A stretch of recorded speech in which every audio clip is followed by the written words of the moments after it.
Bienvenue dans Route de campagne, on est dans le Puy-de-Dôme en direction de Loubera où des habitants ont eu une envie de produire de l'énergie verte et solidaire. C'est ce qu'ils vont nous raconter. Loubera, à 30 km de Clermont-Ferrand et 12 de Riom, compte un peu plus de 1350 habitants. Ici, la coopérative Combrailles Durable s'apprête à fêter à l'automne prochain les 10 ans de sa première centrale solaire. Combrailles Durable, c'est une société participative. Le principe, une personne, une voix, une part coûte 50 € et avec cet argent, vous allez le voir, avec l'effet des multiplicateurs, on peut faire de grandes choses.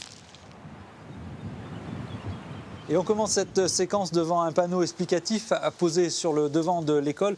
Nelly Lafaille, bonjour. C'était important que ce soit près de l'école, cette première installation de Combrailles solaire? Effectivement, pour nous, c'était symbolique que notre première installation soit sur le toit d'une école. Ça permet d'expliquer tous les jours aux enfants, de les sensibiliser à l'énergie et de leur montrer que c'est pas si compliqué. Tous les jours, ils voient les panneaux sur le toit de l'école et tous les jours, ils peuvent se rappeler que c'est leur soleil, leur ressource locale qui est valorisée et qu'on transforme en retombées pour le territoire.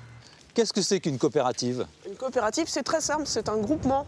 Dans notre cas, c'est des citoyens, des collectivités, des entreprises, des associations qui se sont regroupés, mis ensemble pour produire de l'électricité sur le toit de bâtiments publics. Une part coûte 50 €, c'est ça? Dans notre cas, dans notre coopérative, une part coûte 50 € et quel que soit le nombre de parts que l'on détient, chaque coopérateur a une voix. Et on ne fait pas de bénéfice, c'est aussi un choix. C'est le choix de notre coopérative. Tous les ans, en assemblée générale, les coopérateurs choisissent de réattribuer l'intégralité des bénéfices à notre réserve, de manière à pouvoir faire d'autres projets avec cet argent. Qu'est-ce que ça apporte? Chacun se sent un petit peu plus impliqué dans la démarche? C'est tout à fait le but, c'est de faire que chaque citoyen puisse se réapproprier son énergie et c'est, à notre sens, en étant le plus transparent possible, que chacun puisse se sentir impliqué. Alors c'est qu'une petite goutte d'eau. On essaye d'être pour quelque chose plutôt que de toujours s'opposer.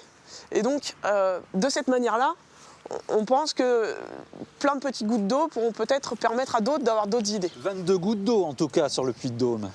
Aujourd'hui, on opère effectivement 22 centrales photovoltaïques sur le toit de bâtiments publics dans tout le nord du Puy-de-Dôme. Et on a d'autres projets. La production de nos centrales représente l'équivalent de la consommation électrique d'environ 220 foyers. Nelly Lafaille, on le voit dans la campagne des municipales, l'écologie est de plus en plus au cœur des débats. On vient vous demander des conseils, votre expertise. On est très heureux que le sujet soit au devant de la scène aujourd'hui. On a d'ailleurs d'autres collectifs comme le nôtre qui se montent un petit peu autour de nous. On a un collectif dans le Livradois, un collectif autour de Vichy. On a contribué à aider le collectif à Moncel qui projette de faire de l'éolien citoyen à se monter. Et ces gens-là, il faut leur montrer que c'est réalisable, c'est profitable, ça fonctionne. On est capable avec nos 22 centrales de montrer que si nous on l'a fait, eux sont capables de le faire aussi. Il y a une envie collective de se regrouper chez les gens que vous rencontrez?